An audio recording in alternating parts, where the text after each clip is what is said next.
যখন খেলতাম ভালো লাগতো। আজকেও আমরা খেলা দেখছি, আড্ডা দিচ্ছি, বাজে একটা স্মৃতি ছিল। টিমের কথা নাই বলি, দর্শক সারিতে আমি আছি, কারণ যারা আমাদের ফ্রেন্ড সার্কেল যারা খেলবে তাদেরকে আসলে খেলাটা দেখার জন্য তো মানুষ লাগবে। ভাবেন কি যে আমি হয়তো বা তাদের ফ্রেন্ড হয়ে খেলা দেখতে আসছি, আর টিম তো টিম নিয়ে পরে দেখবেন, মাঠে নামলে তো দেখতে পারবেন যে কোন টিমে আছি, কোন টিমে খেলছি, এটা তো দেখতেই পাবেন।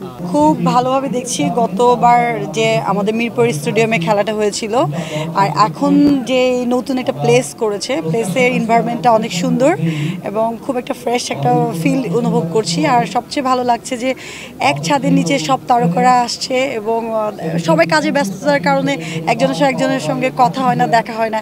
এখানে এসে খেলার প্র্যাকটিস হচ্ছে, বনানীতে প্র্যাকটিস হলো, ওখানেও মানে খেলার ফাঁকে ফাঁকে আড্ডা হয়েছে। আজকেও আমরা খেলা দেখছি, আড্ডা দিচ্ছি, এই যে এনজয় করতেছি। ক্রিকেট খেলার স্মৃতি আছে, মানে বল আমি করতে গিয়ে একেবারে মেরে দিছি যে ছিল, এটা খুব বাজে একটা স্মৃতি ছিল।